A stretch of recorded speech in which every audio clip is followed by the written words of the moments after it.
Now, if you want to really drive him crazy, you say 12 more years. 12 more years. Because 12 more years. we caught them doing some really bad things in 2016. Let's see what happens. We caught them doing some really bad things. We have to be very careful because they're trying it again with this whole 80 million mail-in ballots that they're working on, sending them out to people that didn't ask for them. They didn't ask, they just get them. And it's not fair, and it's not right, and it's not going to be possible to tabulate, in my opinion. It's just my opinion. We have to be very, very careful. And you have to watch, every one of you have to watch. Because bad things happened last time with the spying on our campaign, and that goes to Biden and that goes to Obama. And we have to be very, very careful. Have to be very, very careful. And this time they're trying to do it with the whole post office scam. They'll blame it on the post office. You could see them setting it up. Be very careful and watch it very carefully because we have to win. This is the most important election in the history of our country. This is the most, you know, for a long period of time, I would say, well, 2016, how special was that evening? Was that one of the great? That was one of the great evenings. But we have to be very, very careful, and we have to win. Our country is counting on it. This is the biggest. This is it. Our country can go in a horrible, horrible direction or in an even greater direction. And before the plague came in from China, that's where we were going. We were going in a direction like we had never seen. The most successful economy in the history of our country, the best unemployment numbers in history for African American, Asian American, Hispanic American, women, college students, bad students, good students, everybody. If you had a diploma, if you didn't have a diploma, it didn't matter, you were doing well. Everybody was doing well. And we were actually coming together. You know, success brings people together, maybe better than anything else. Success brings people. So many times they say, we're divided. Well, we were very divided under President Obama, very divided. People have no idea how divided. They didn't talk about it as much. They didn't say it as much. But we were really coming together. And I was speaking with Democrats all of a sudden because the success, the markets were at an all-time high. And by the way, take a look at what's happening with the markets. Take a look at your 401ks, which you probably do every hour. Take a look at your stocks. We're very close to breaking the record, and NASDAQ has already done it. You know, NASDAQ has broken the record, I think, 16 times already during a pandemic. Hopefully we'll call it the final phase of a pandemic. You know, Biden the other day said, no, he'd shut it down. He'd listen to some guy say, and he'd shut it down. We just broke a record on jobs, an all-time record. There's never been 3 months where we've put more people to work, over 9 million people. And again, we're just about ready to break the all-time stock market record. I mean, you look at it, we're just about ready to do it again. And what that means is everything else is going to follow. Very smart on Wall Street. Everything else is going to be there. The economy is coming up very rapidly. Our farmers are doing well.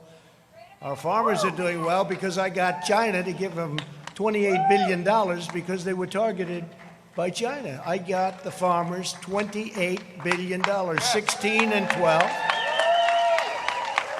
That's why. So in spite of the pandemic, and our farmers did a great job in supplying food and all of the difficulties during this period of time, but we're getting ready to do things like nobody's ever seen before. But the best way to bring unity is success. Success brings unity, and we were there, and then we got hit with the plague. But we won't forget that. I just want to thank the people of North Carolina because, to be honest with you, I felt an obligation to be here. You have a governor who's in a total shutdown mood. I guarantee on November 4th, it'll all open up. It'll be fine, like most other states. On November 4th, you know, these Democrat governors, they love shutdown until after the election's over because they want to make our numbers look as bad as possible for the economy. But our numbers are looking so good. And frankly, I used to say a V, and people would say, well, maybe not. I don't think so. Some would say, no way.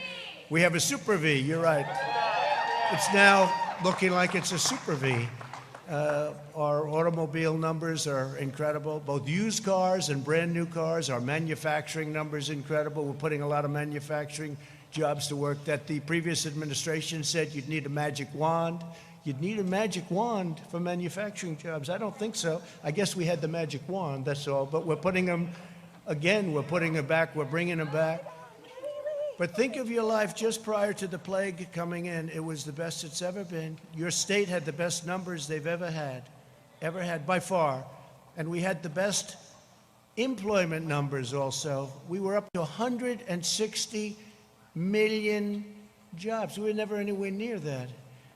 And then we had to shut it down. We saved millions and millions of lives. We learned the enemy. We learned all about the invisible enemy, how it affects really people that are older, especially older people, the elderly, but older people with problems with heart, with diabetes, with other problems. And we learned, and most of the country is right now doing very, very well. They've done an incredible job. And to have a man sitting on television the other day say, oh, I'd shut it down. Oh, I'd shut it, like it's easy, shut it down. And by the way, when you shut it down, and we did the exact right thing, we shut it down, then we reopened, and that's what we're doing now. We're well into it. But if we didn't shut it down at that point, we would have had millions of people dead, millions of people. You see the numbers. The job that Mike Pence and the task force and all of us together have done has been incredible, what we've done, what we've achieved. Whether it's ventilators, whether it's supplying equipment to governors that were totally ill-prepared. Many of the governors were totally ill-prepared. Nobody wants to say that, but it's supposed to work that way, Federalist. It's supposed to work that way. The governors are supposed to do it.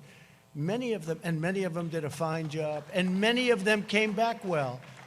But most of them didn't have the equipment that they should have had. Few of them had the ventilators, which are very, very complex machines and hard to make and hard to manufacture and expensive.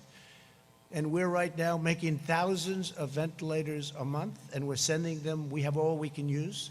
Our whole country, every state, we're stocked. We're stocked. And I always say it, I'll say it again. There's never been a person that needed a ventilator that didn't get a ventilator. Every single person that's ever needed a ventilator, with all that you've heard, with how much, they said we didn't have. Again, I took over a country whose military was depleted and whose cupboard on this front were bare. The cupboards were bare. We didn't have anything. We didn't have a thing. We had very, very little. And we did a great job. We haven't been given, and it's not for me, it's for the incredible people, the generals, the admirals, all of the doctors, the nurses. And yet you saw yesterday convalescent plasma. You saw remdesivir. You'll soon see vaccines pouring out years ahead of what they would have been under a more traditional, let's use that term because it's nicer, a more traditional administration, where they would have taken years to come up with this stuff. We're coming up with it like nobody's ever seen before. The FDA, Dr. Hahn, I want to thank him. Alex Azar, I want to thank him. They've come with things and done things that have never been done in terms of speed and frankly in terms of quality. If you look at what we're doing and what we're coming up with, drug companies are coming out with vaccines that are, I've seen some results already. It's going to be very, very soon. They're in stage 3 trials. It's unheard of. We wouldn't be there for 2 years if this were a more normal situation. So I just want to thank everybody for being here. And again, I felt an obligation to come to North Carolina. It's been a place that that's been very good to me. We won a lot of victories here. I haven't been doing this that long, but I won every chance I had in North Carolina. I even stole a great chief of staff, Mark Meadows, right? I stole him from North Carolina. And he left Congress as a very popular guy. Could have been there for a long time if he wanted, and he came in. And by the way, you have a fantastic young gentleman going to take his place. He's a fantastic young guy, and he's going to be a real star in the party.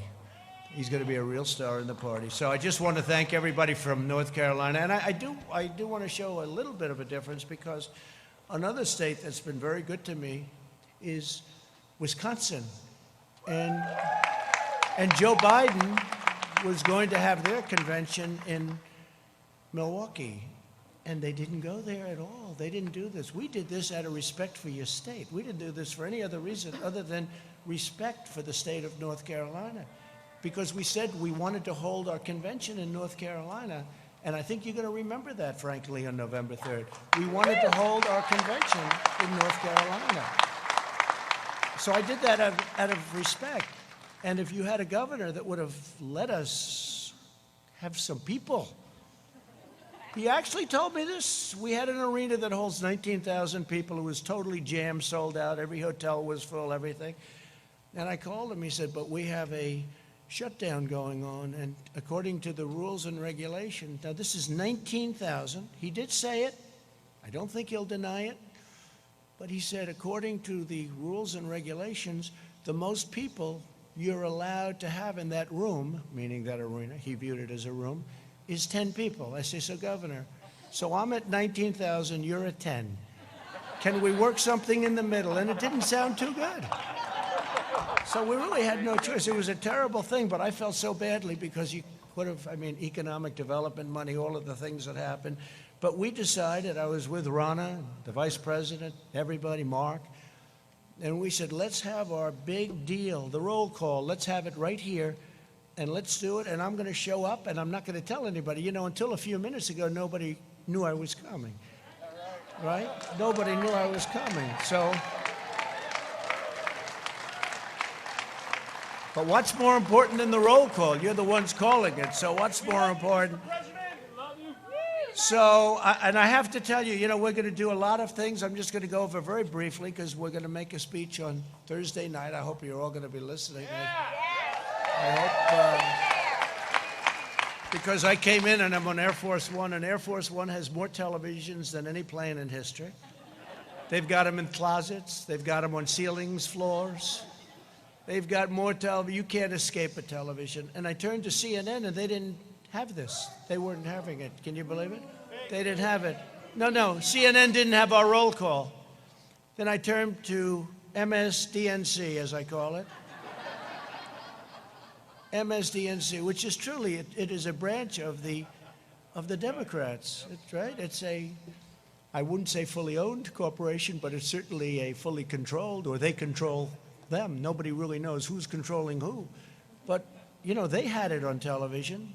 I remember watching it, and it was interesting. You see the different states, and we say this, and we say that. The great state of Alaska, the great state of Alabama, the great state of North Carolina, the great state of all of them. And it's very interesting to me. They had theirs on, but they didn't show it. Instead, they're showing the scam because they're trying to show the post office so that when their whole mail-in thing fizzles, they'll try blaming it on the post office. Okay, so they're showing these hearings that are very boring, actually. And they're not showing this either. They weren't showing this. And Fox had it on, but unfortunately, Fox wasn't showing it too much because they had the announcers talking. I said, I want to hear what they're saying. The delegates, I want to hear what they're saying. So I think we had to switch over to C-SPAN or to OAN or somebody. But I wanted to hear them. But I can promise you a few things. Number one, we will not be taking the word God out of the Pledge of Allegiance, okay?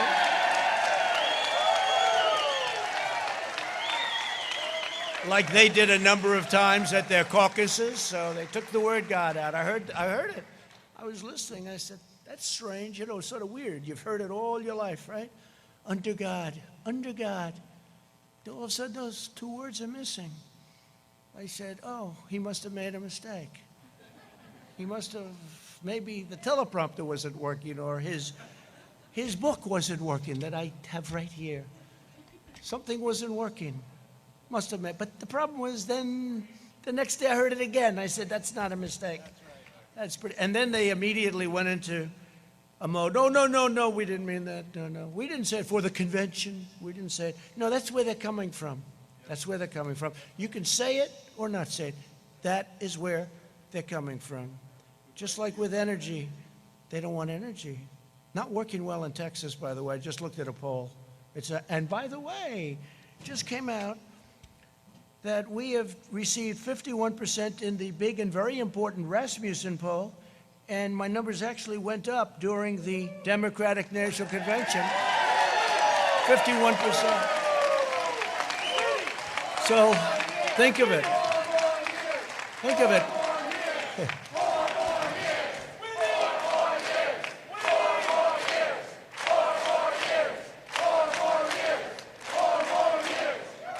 Thank you.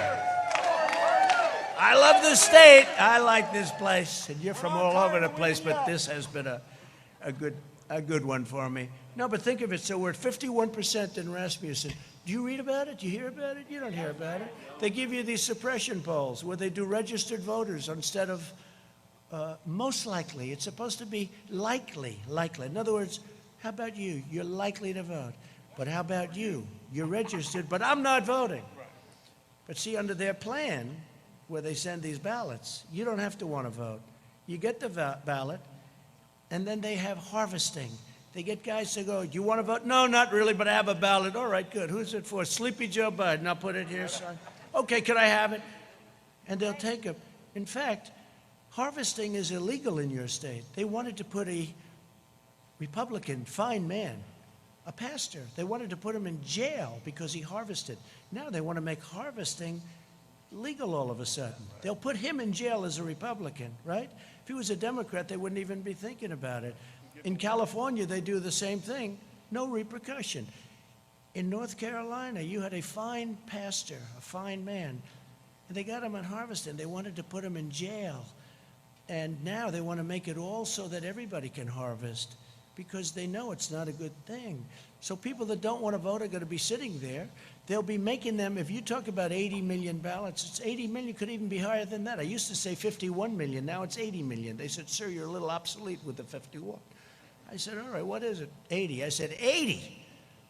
How is it possible to think of it? They'll be sending them, they'll be dumping them in neighborhoods, there'll be people are going to be picking them up, they'll be bribing, they'll be paying off people to grab some. This is going to be one of the greatest scams, and it's common sense. This has nothing to do with politics. It's common sense. Anybody, you don't have to know politics. They're going to mail out 80 million ballots. It's impossible. They have no idea. Who's mailing them? Mostly Democrat states and Democrat governors. Well, supposing they don't mail them to Republican neighborhoods. That means they're not going to get them. So they're going to complain, and the election's going to be over, and then they're going to complain, and then they'll say, oh, well, we didn't get it. Big deal. In the meantime, you might lose the election. This is the greatest scam in the history of politics, I think, and I'm talking about beyond our nation. And they act like they're aggrieved. Like by saying this, we're saying such a horrible thing. We're not patriotic by saying this. No, we voted during World War I. We voted at the voting booth during World War II. The pandemic, we're doing very well, and people know how to handle it. Look at the crowds. They're doing very well. It's very safe. It's going to be very safe. If you have an absentee ballot where you request it, we're all in favor of that. Absentee, like in Florida, they have absentee is good. But other than that, they're very, very bad. There'll be millions of ballots. Take a look at New York. Take a look at Virginia. Take a look at New Jersey. All different cases. They just had one last night. Now they're thinking about recalling certain elections that took place with mail-in. And these are small little elections that are locally based, that are easy to run. Not millions, but thousands of ballots. Thousands. Hundreds of ballots. But these are small, and they can't control it. They said 23% of the ballots were defective. What does defective mean? It means fraud. It means a lot of things that we won't get into because I don't want to be accused. You see all the cameras back there? It's the fake news. I don't want to be accused of anything. But what it means is They're trying to steal the election from the Republicans. That's what it means. In a very, very nice way, I will tell you, they are trying to steal the election, just like they did it last time with spying, and we caught them, and that included President Obama, and that included, let's be nice, Biden. This could only happen in North Carolina. But that included them, and they got caught. And then somebody said, well, what are you going to do? Well, we can't attack a president. Oh, I see. If it was me. They said, we can't attack a president. We caught him. We caught him cold. And they say, we can't attack. He was at meetings talking about it. And by the way, this was spying before and after. And I think it's a disgrace to our country. I think we can never let that happen again. But now they're doing something that in a certain way is more dangerous because it's more effective. They spied on my campaign. You know what they found? Nothing. But this is big stuff. This is stealing millions of votes, and it's going to be very hard. Now, we're in courts all over the country, and hopefully we have judges that are going to give it a fair call, because if they give it a fair call, we're going to win this election. The only way they can take this election away from us is if this is a rigged election. We're going to win this election. We're going to win this election.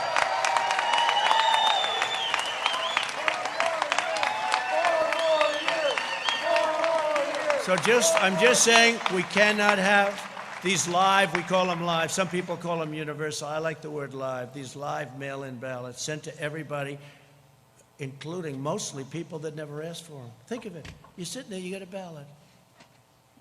Here's the bottom line. It was just given that in the polls, believe it or not, that because the polls try and treat us right. That's why I respect Rasmussen, because they did well. A few of the others feel the same way, and they did well last time. Those are the ones that I look at, the ones that did well last time. And Rasmussen was very good. But if you look at it, every single vote that they have, every single vote, it's going to be looked at. A man is sitting, or a woman is sitting, waiting for nothing, watching television, has no enthusiasm. Because on enthusiasm, the polls are saying that I'm up by massive numbers, not just a little. I'm also way up on the economy, by the way, put it down. Way up. But I'm up by massive, and when I say I'm up, I'm talking about we're up, okay? So if you could, please.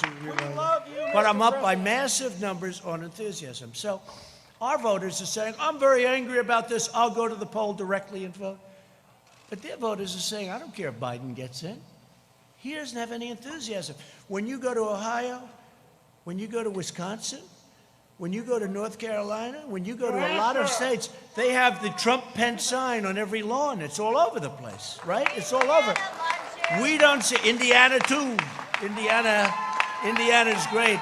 Bobby Knight. We love Bobby Knight, too, I'll tell you. We love Bobby Knight and Coach Holtz and all of them. They love us and we love them. Indiana's great. Thank you. But here's the thing.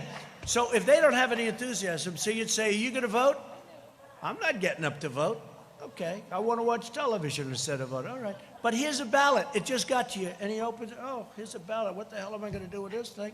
And then they have somebody knocking on your door, and they're harvesting. Hey, have you gotten your ballot? Yeah, I have my ballot. You going to sign it? Well, if you want, I'll sign it. Here it is. Get out of here. That's the most honest way of doing it. And that's unfair. That's unfair. Because now they're taking all of that enthusiasm that our party has. And we have tremendous enthusiasm. I think we have record enthusiasm. We have a base. We have a base the likes of which nobody's seen, including these people. Wall Street Journal did a fantastic story this weekend, a fantastic cover story this weekend on this base. Is an incredible base. Everybody here is going to vote. Everybody in our base. I mean, we have a tremendous base. They don't. They have no enthusiasm for their candidate.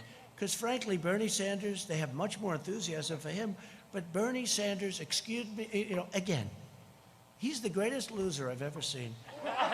This guy can lose and be so happy. Hillary Clinton, I want to use nice language, so I don't want to use a certain word. It starts with the word S-C. I don't want to use it because they'll say he used foul language while in North Carolina. But so I won't do that. But Bernie Sanders got taken advantage of, is that okay? By Hillary Clinton, but worse, by the Democrats this time.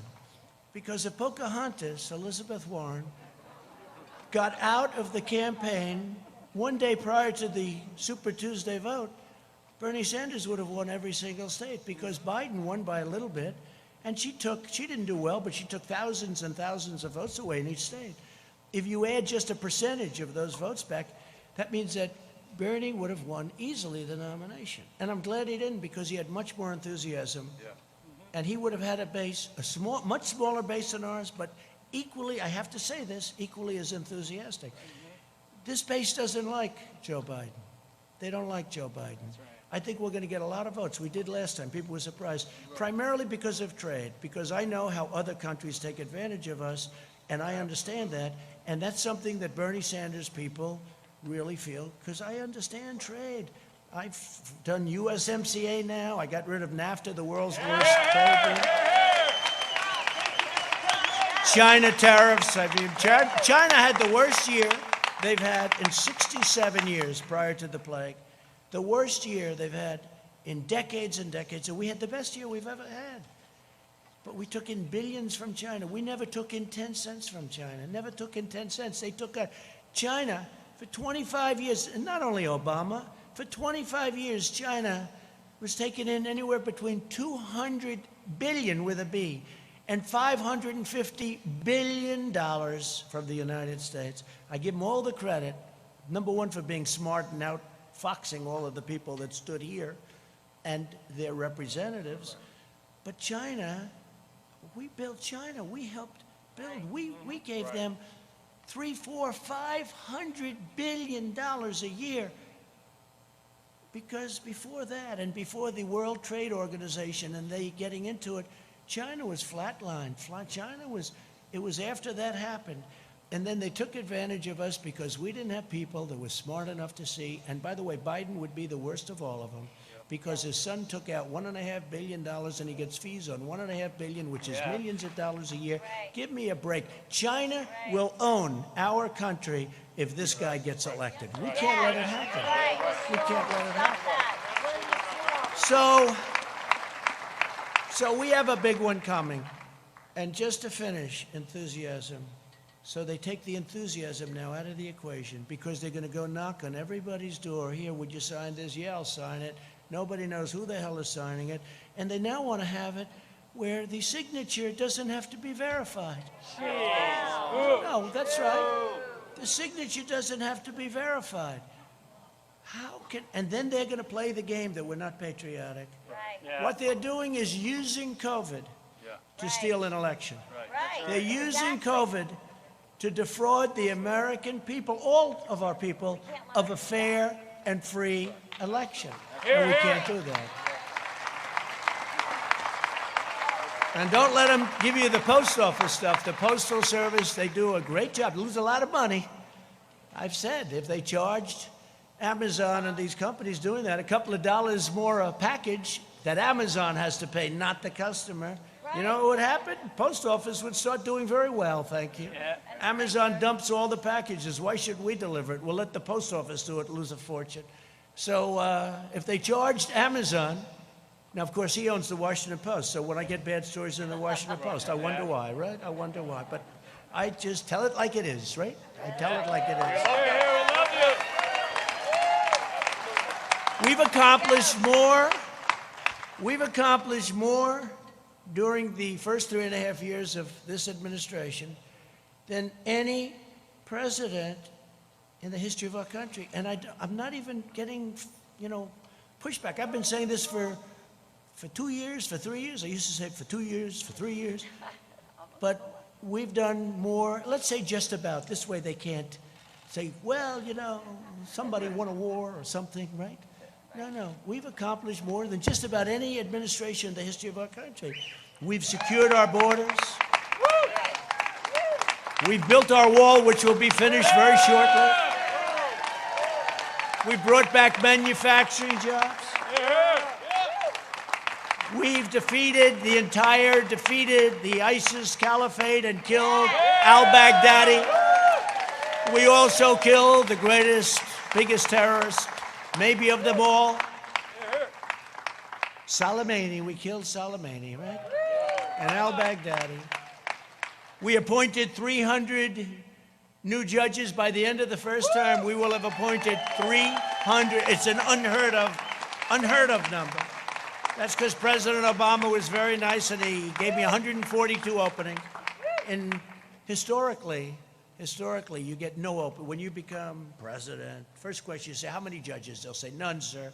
Because the other previous president, they want to, it's a very important thing, federal judges. So I've appointed, we will have appointed 300, could be even more than that by the end of the first term. And I sat down, I said, first day I said, how many judges do I get to appoint? They said, sir, 142. I said, 100, because you know what? He thought that Hillary was going to win. Right? And the Republicans did not make it easy, let's say, but if you have enough time, there's not much anybody can do about it. We ended up with 142 judges, and then we've added many, many, and we're going to end up with 302 great Supreme Court justices. And remember this, I'm saying that I'm demanding, actually, a list. Let Biden put up a list of the judges he's going to appoint, that he'll take them out like I did. I had 25, and we're going to take it out of that list. We're going to be announcing a list over the next couple of weeks with the judges that we had, plus we might add a few more, so you know exactly where we stand. He can't do it because he would appoint, it's not him, he has no choice. The radical left will demand that he appoints super radical left, wild, crazy justices going into the Supreme Court. Your American dream will be dead if that happens. It'll be dead.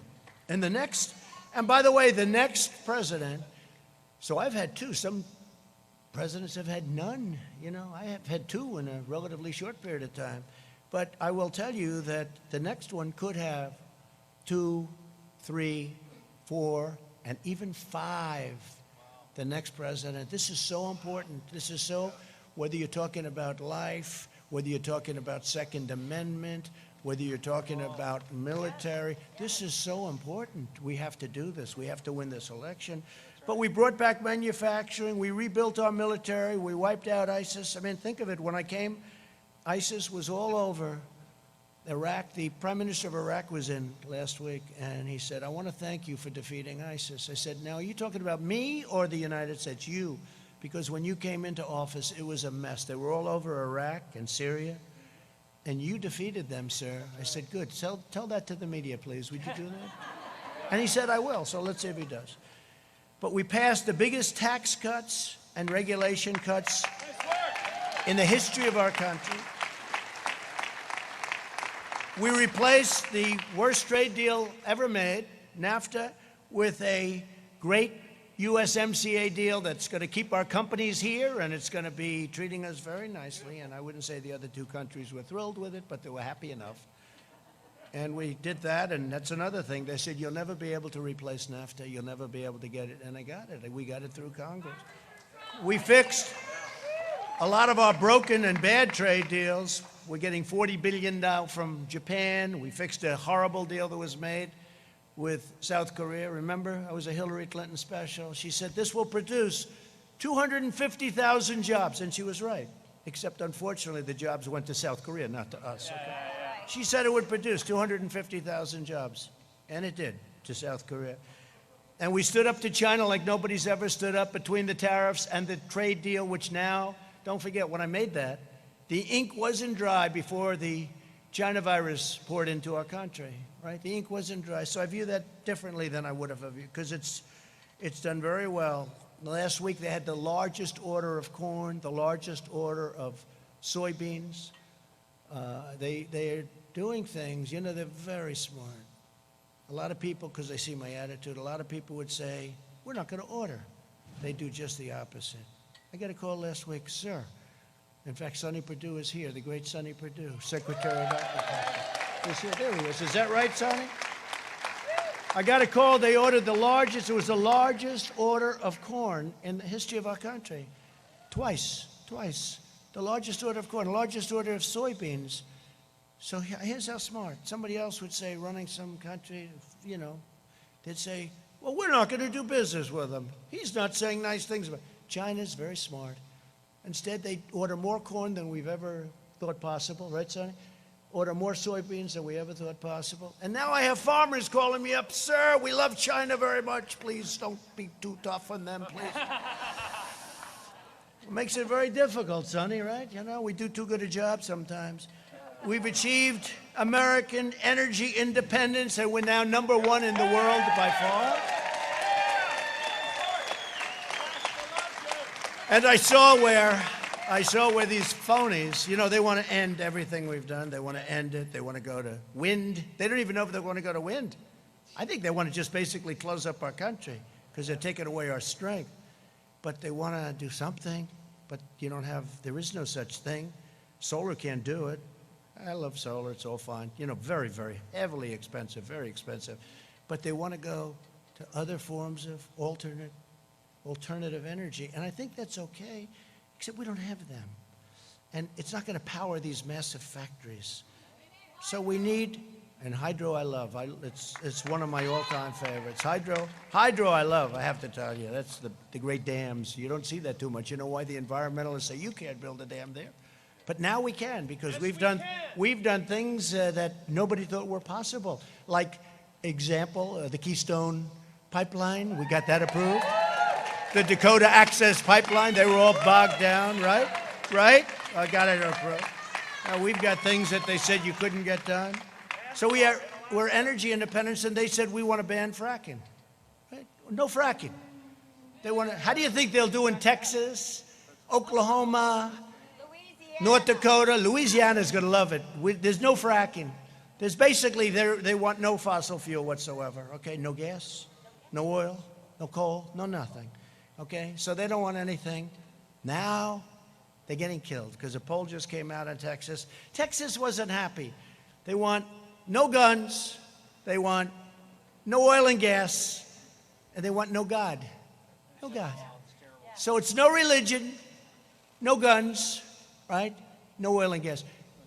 I don't think you're going to do too good in Texas. You know, George Washington could come back from the dead, and he could choose as his VP candidate the late, great Abraham Lincoln.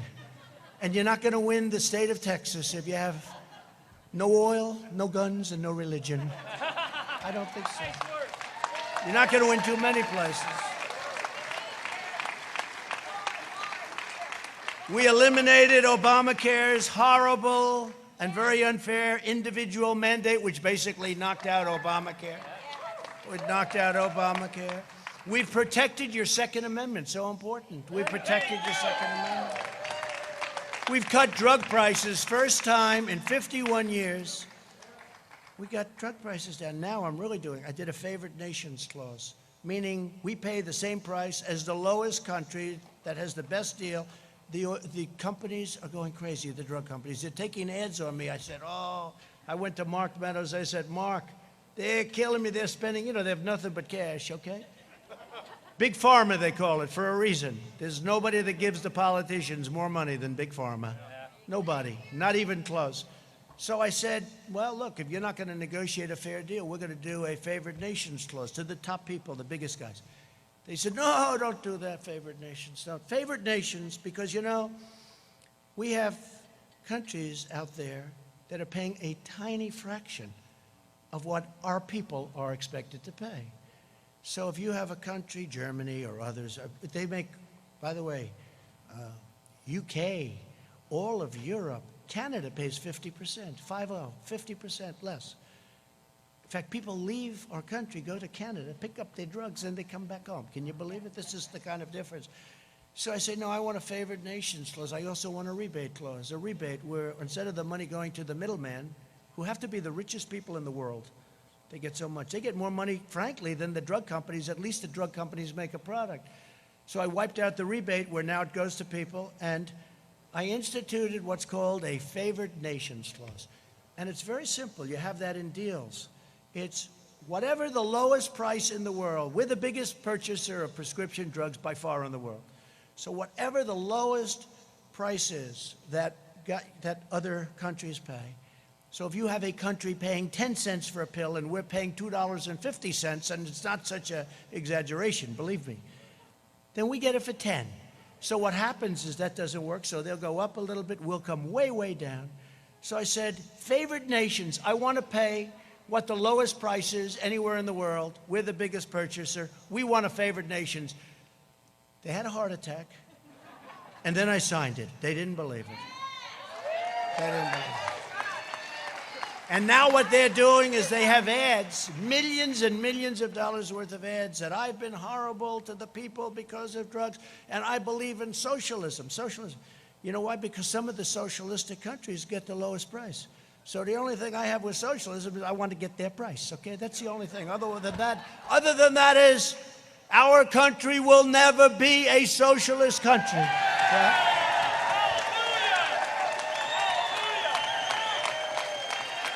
So we cut drug prices, and you could get cuts. You could get cuts.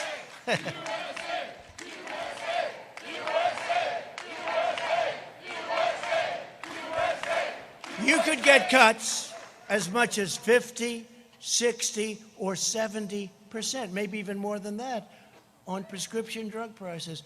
And wouldn't it be a kick, I'll use this, wouldn't it be a kick in the ass if I lost and Sleepy Joe is president, and this thing kicks in right about soon, right, in 30, 40 days, and people wake up after the election.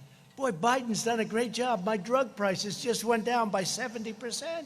What a great president he's been. He's great. And Sleepy Joe would say, I thought about that, but everybody knew about favored nations, but nobody had the guts to do it. And I'll tell you, I was called by many politicians, please don't do it, sir.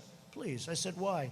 They don't want to tell me why. I know why, because, you know, they're politicians and they've been helped out. And I guess we have to understand that too. But the fact is that we signed a favored nations clause and a rebate clause, and your numbers are going to come down 60, 70%. And I hope you remember that on November 3rd, because nobody but me would ever do it. The other thing I've done, aside from very strongly protecting your Second Amendment, which was not easy. That was not easy. And by the way, they will take your guns away as sure as you're standing or sitting there. They will take your guns away. Either that or obliterate the Second Amendment. The right to bear arms. You have the right to bear arms, especially when you look at a Portland and you see how weak those Democrats are. The governor, the mayor, how pathetic. They let them riot every night. We're saying, let us come in and solve your problem. We will solve it for you in 1 hour, just like we did in Minneapolis, Minnesota, right? 5 nights, 6 nights. They have to ask us in. Let us come in. We'll solve your problem. They're almost used to it. This is the way our whole country would be if you ever let a thing like this happen. Our whole country would be. So we protected your pre-existing conditions, very strongly protected pre-existing, and you don't hear that, but we very strongly protected your pre-existing conditions. So we got rid of the horrible individual mandate, which cost everybody a fortune, and we strongly protected. Every Republican is sworn to protecting your pre-existing conditions. It's very important. You won't hear that. You won't hear that from the fake news. We passed right to try. We passed VA accountability and VA choice. We mobilized the largest response since the Second World War. We are doing an incredible job on the China virus, but I'm going to talk to you about that Thursday night. Will anybody be listening on Thursday night? And just very quickly, in the second term, among many other things, we'll continue with our military. We've built the strongest military by far. It was depleted. Hello, nice Marine back there. It was depleted like you wouldn't believe. We have the best jets and rockets and equipment of any kind. Tanks made in Ohio. Lima. Tanks made in Ohio. So we're going to create 10 million jobs, I think very easily in the first 10 months. That's not, they want to raise your taxes. You know, all my life I've heard as a politician, you like to lower taxes, right? This is the only election where somebody said, we're going to raise your taxes. They're going to raise your taxes, quadruple your taxes. They're going to add on to the regulations so that all of these projects that we got started that are great projects, they won't be able to get built. So they're going to raise your taxes. They're going to raise your regulations, make it impossible to build a highway. It used to take 17 years, 18 years, 20 years, 21 years, long time in some cases, to get approval to build a highway, right? We have it down to 2 years now. We're going to have it down to 1. And it may get rejected for environmental or safety reasons, but we're going to know it very quickly. We're not going to take 17 years. We could name highways. They took forever. End up costing 100 times more, and they're not as good. Some of them go in circles, I mean, to get to a point. They want to miss a certain nest. So let's spend 37 million to miss. Look, we've got to be smart. We've got to be smart. We've got to win an election. Also, we're going to create tax credits for companies that bring our jobs back from China and other countries and impose tariffs on countries that take advantage of the United States. And they've been taking advantage of us for years and years, and I've already done it in certain cases. We have countries that tariff us and we don't tariff them. So they tariff us. It's very simple. It's called reciprocal. They tariff us, we tariff them. That's right. Thank you. We are going to fully fund law enforcement and hire more police.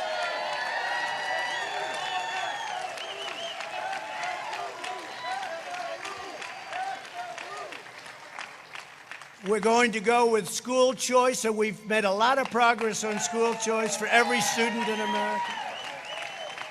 We're going to continue to expand opportunity zones. There's been nothing better. Don't forget, it was us together, that got criminal justice reform done.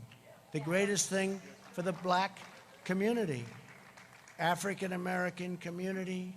They came and they said, we can't believe it. Obama didn't even try. And not only that, I got funded the historically black colleges and universities. I got them funded. They weren't funded. They were year to year. They didn't know if they were going to be around for another year. And they'd come in to the White House, and after 3 years, I said, why do you guys keep coming back? Well, it's a year-to-year deal. I said, that's not fair. So you have to come back every year. And we got them long-term financing and long-term funding. Nobody's done more for the historically black colleges and universities than Donald Trump. Nobody. Nobody's done more for the African-American community. No president has done as much as anybody since Abraham Lincoln. It's true. It's true. Criminal justice reform, opportunity zones with Tim Scott of South Carolina. He's a great senator. He's a great gentleman. Tim Scott is fantastic. Opportunity zones. But think of it, criminal justice reform, opportunity zones, the colleges and universities. What we've done has been amazing. But the most important thing is, prior to the virus, the greatest job numbers in the history of the African-American community, the Hispanic community, and the Asian, as I said. So I just want to thank everybody. We're going to get rid of our sanctuary cities as soon as we can so that they don't protect. We put NASA back in action. NASA had grass growing through its runways. It had grass growing through the cracks of its runways. It was closed, essentially just a disaster. Now it's the #1 space center anywhere in the world by far. You saw the ships going up. And for some reason, a lot of rich people like rockets going up. And so we say, let's lease them our beautiful launching areas and let them send all the rockets. Let them pay for it. But we'll be landing on Mars. We're going to the moon. We're going to Mars. We'll be the first on Mars. Let's see if that happens. We have to do it. If we're here, it's going to happen. If somebody else is here, probably not. But I just want to, again, thank you from the bottom of my heart. You're incredible warriors. You have incredible strength. You have unbelievable intelligence and patience. It's a combination of both.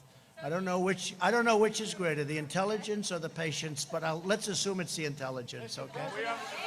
But I have to tell you, I think we have the greatest base of support anywhere, at any time, any election, and people are starting to find that out.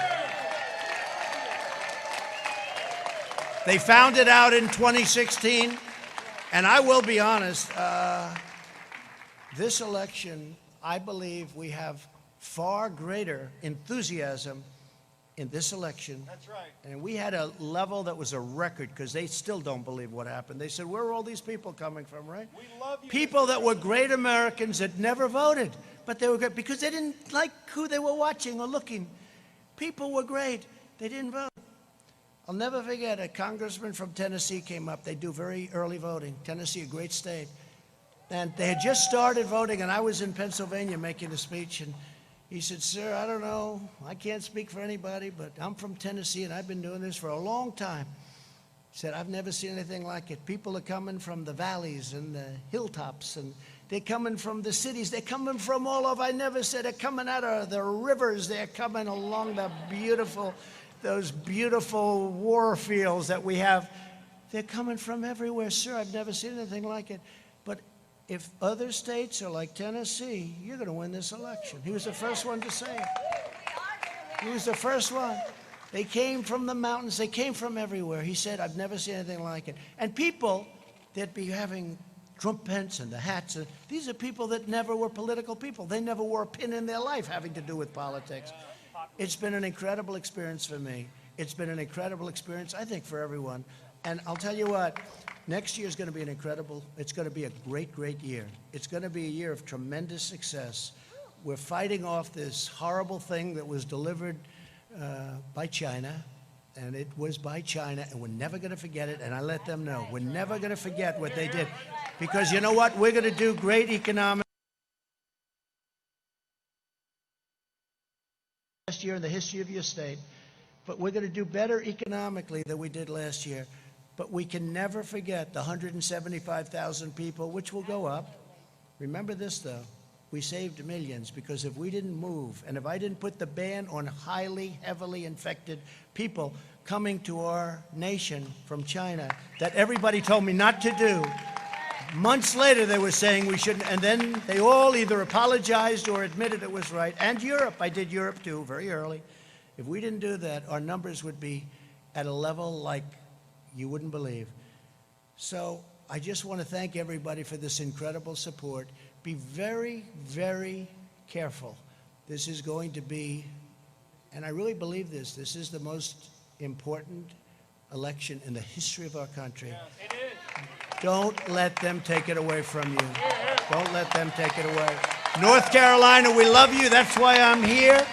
Thank you very much. Very special people. Thank you. God bless you all. Thank you.